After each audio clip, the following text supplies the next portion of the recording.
What is robotic surgery and how it is changing the lives of the patient? नमस्कार friends, मैं doctor Puneet Puri, gastro surgeon from surgical gastroenterology clinic Kanpur.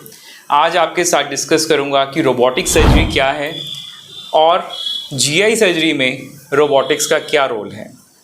तो आइए सबसे पहले समझते हैं कि रोबोटिक सर्जरी चीज़ क्या है।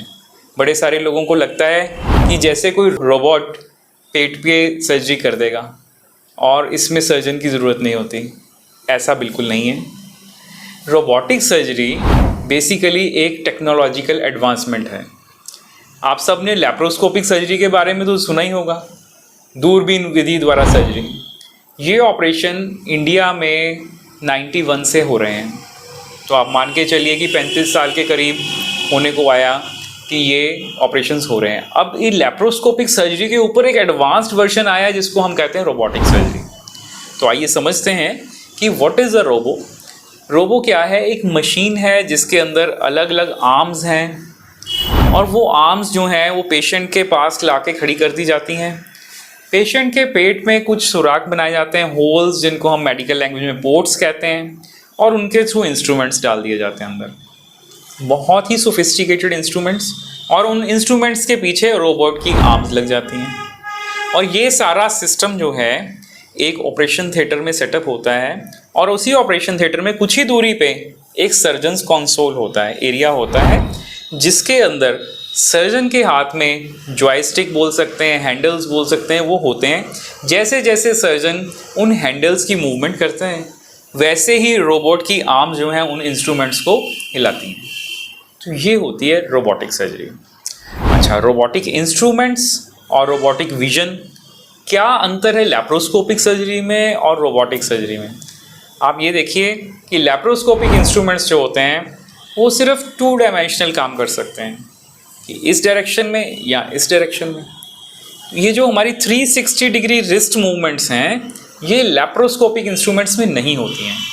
बट फॉर्चुनेटली विद टेक्नोलॉजी की एडवांसमेंट से ये फ्रीडम ऑफ मूवमेंट जो है रोबोटिक इंस्ट्रूमेंट्स में मिल गई है।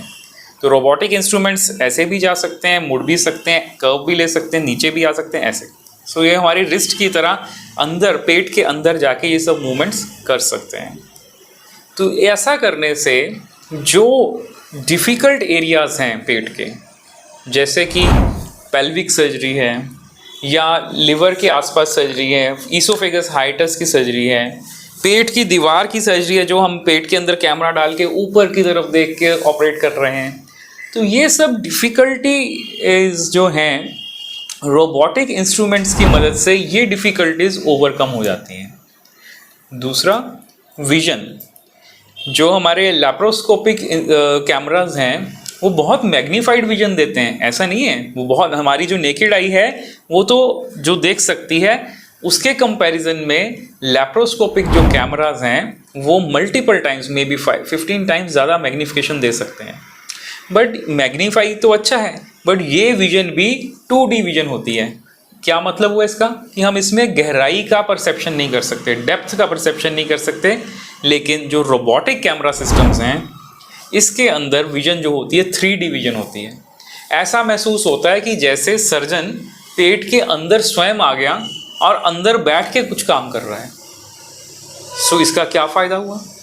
भैया आपने टेक्नोलॉजी की इतनी एडवांसमेंट कर ली, ये सब कुछ कर लिया, मूवमेंट्स बढ़ गई, विजन अच्छी हो गई, इसका फ़ायदा क्या? इसका फ़ायदा डायरेक्टली पेशेंट्स के लिए है कि जो ब्लड की वेसल्स, खून की नसें ओपन सर्जरी में या लैप्रोस्कोपिक सर्जरी में आसानी से नहीं नज़र आती, वो ब्लड वेसल्स, वो नर्व्स भी रोबोटिक विजन के अंदर बहुत अच्छे से दिख जाती हैं। तो अगर हमें खून की नस का पता ही है कि यहाँ से जा रही है, तो स्वाभाविक है कि हम उसको डैमेज नहीं करेंगे और ब्लीडिंग नहीं होगा। तो रोबोटिक सर्जरी में ब्लडलेस फील्ड होता है, ब्लड लॉस ना के बराबर होता है। और जब ब्लड लॉस नहीं हुआ तो पेशेंट को बाहर से ब्लड लगाने की ज़रूरत नहीं है, ब्लड रिलेटेड कॉम्प्लिकेशंस नहीं होती हैं। तो जो सर्जरी के ओवरऑल जो हमारे पिक्चर होती है सोसाइटी में कि ऑपरेशन हुआ है तो भैया खून खराबा होगा, पेशेंट को खून चढ़ेगा, ये सब वो चीज़ें अब नहीं हैं। So with the advent of robotic surgery, bloodless surgery, आप विश्वास मानिए कि बड़े से बड़े ऑपरेशंस में हार्डली 5 से 10 ml ब्लड लॉस भी नहीं होता है robotic surgery, because of the good vision and good instrumentation. कभी कभी क्या होता था कि लैप्रोस्कोपिक सर्जरी में हम डिफ़िकल्ट एरिया में पहुंच ही नहीं पा रहे हैं, कैमरा नहीं पहुंच रहा है, इंस्ट्रूमेंट नहीं पहुंच रहा है, अगर इंस्ट्रूमेंट पहुंच गया तो उस डायरेक्शन में काम नहीं कर पा रहे हैं जिसमें सर्जन को करना है। तो रोबोटिक इंस्ट्रूमेंट्स, जैसा मैंने बताया कि ये सब तरफ से मूव कर जाते हैं, तो अब ये डिफ़िकल्टी जो है ओवरकम हो गई। सो जो सर्जरीज पहले लेप्रोस्कोपी द्वारा नहीं हो पा रही थी या बहुत डिफ़िकल्टी से हो रही थी, जिसमें बहुत समय लग जाता था, ये भी एक इम्पॉर्टेंट एस्पेक्ट है कि हम सर्जरी तो कर लेते हैं, लेप्रोस्कोपी से ही कर लेते हैं, लेकिन समय ओपन के मुताबिक बहुत ज़्यादा लग जाता था। तो उस ना समय पेशेंट को बेहोशी की दवा भी देना पड़ता है। एनेस्थीसिया जब प्रोलॉन्ग्ड हो जाता है तो पेशेंट का रिकवरी टाइम भी जो है वो बढ़ जाता है। तो ये सब समस्याएं जो हैं रोबोटिक सर्जरी के आने से कम हुई हैं। अब बात आती है कि क्या ये सेफ़ है? यस, रोबोटिक सर्जरी, जैसा कि मैंने बताया कि ये टेक्नोलॉजिकल एडवांसमेंट है, ये बेहतर है टेक्निक, तो ऑब्वियसली ये लेप्रोस्कोपी के मुताबिक अगर बेहतर है तो और सेफ भी है। It is not an experimental surgery. लोगों को लगता है अच्छा रोबोट को पेट पे लगा दिया, वो काम करता रहेगा, पता नहीं क्या करेगा, उसके अंदर क्या कमांड दे रखी है। ऐसा बिल्कुल नहीं होता है। रोबोट कुछ नहीं कर रहा है, कर तो सर्जन ही रहा है, बट जिन इंस्ट्रूमेंट से कर रहा है वो एडवांस हो गए। ठीक है, तो it is very safe surgery, there is no doubt about it कि रोबोटिक सर्जरी में कोई डर है या एक्सपेरिमेंटल सर्जरी है या कोई हमारी लाइफ को कोई खतरा तो नहीं है, ऐसा बिल्कुल नहीं है। It's very safe surgery. दूसरी चीज़ आती है, क्या ये अफोर्डेबल है? यहाँ पे बात आती है कॉस्ट की। अब हमने टेक्नोलॉजिकल एडवांसमेंट तो कर ली कि इंस्ट्रूमेंट्स पतले हैं, बारीक इंस्ट्रूमेंट्स हैं, सुराख के थ्रू पेट के अंदर जा रहे हैं, लेकिन अंदर जाके खूब सारी मूवमेंट्स कर सकते हैं, बट ऑब्वियसली ये कॉस्टली भी होते हैं।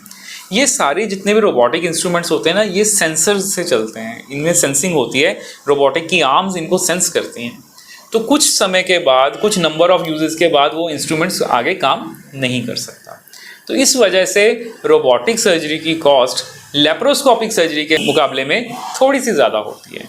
कितनी ज़्यादा? मान लीजिए हम 2-3 इंस्ट्रूमेंट यूज़ कर रहे हैं तो 50 से 60 हज़ार कॉस्ट बढ़ जाएगी।